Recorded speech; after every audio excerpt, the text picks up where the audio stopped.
विदाई करते समय बाप बहाना बना के कहीं ना कहीं खसक जाता है। अपने कलेजे के टुकड़े को अपने कलेजे से अलग करना आसान नहीं होता माई बाप। धन दान करना आसान है, किसी को राज्य दे देना आसान है, लेकिन जिस बच्चे को इस शरीर से पाला पोसा, सब कुछ उसको अपना मानते रहे, आज बाप अपना प्राण समझ के उस बेटी को किसी और के हाथ पर रखता है। मां तो रो भी देती है, मां के आंसू तो दुनिया देख भी लेती है, लेकिन बाप का आंसू जल्दी कोई नहीं देखा होगा।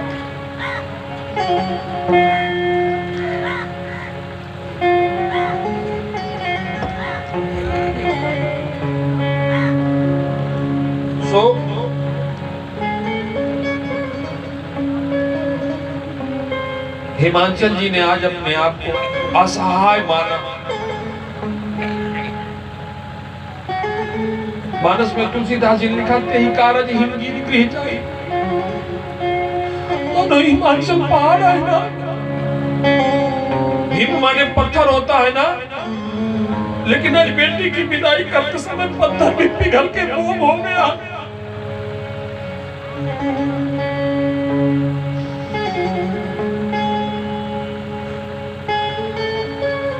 आज हिमांचल की कठोरता बेटी की विदाई करते समय गायब हो गई है।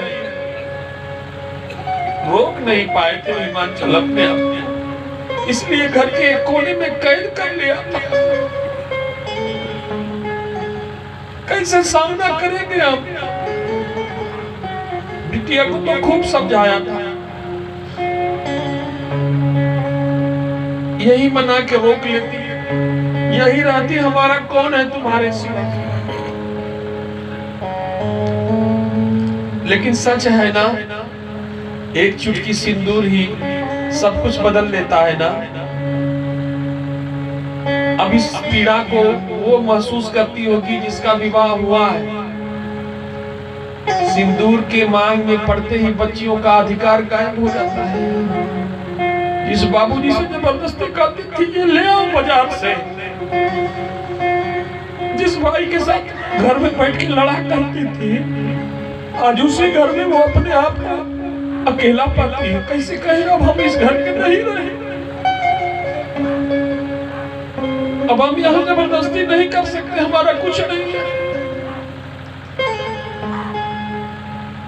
एक चुटकी सिंदूर सबको छीन लेता है।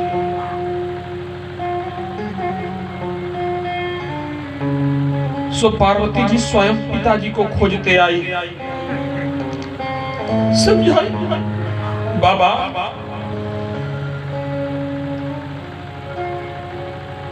अधीर क्यों होते हो?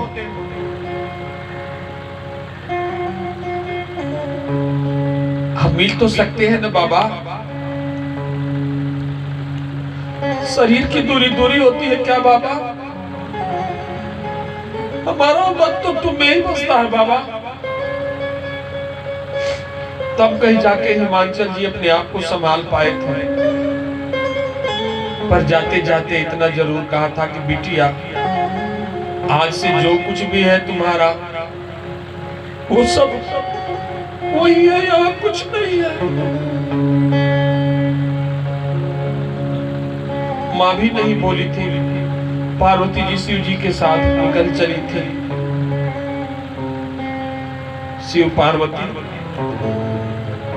जब कैलाश पहुंचे, पार्वती जी को अपने पूर्व जन्म में किए गए अपराध का बोध था। सो उन्होंने शिव जी को प्रणाम किया, कहा देखिए हमें क्षमा कर दीजिएगा, पूर्व जन्म में मैंने अपराध किया था, मैं दक्ष की बेटी थी, इसलिए मेरे अंदर दंभ आ गया था। इसलिए मैं रोज कहता हूँ नीच नीच सब तर गए, संत शरण में जाए, जो निगुरा कुलीन बने, दर दर ठोकर।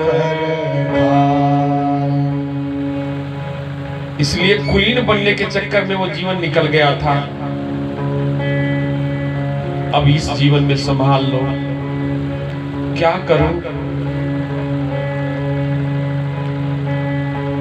कहा हमारे प्रभु की कथा को सुनाओ, जो कथा हम पूर्व जन्म में नहीं सुन पाए थे।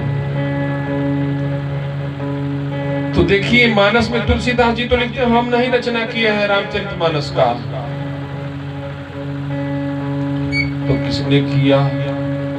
रची महेश निज मानस राखा, महेश निज मानस राखा, पाई सुसमय शिवासन भाखा, पाई सुसमय शिवासन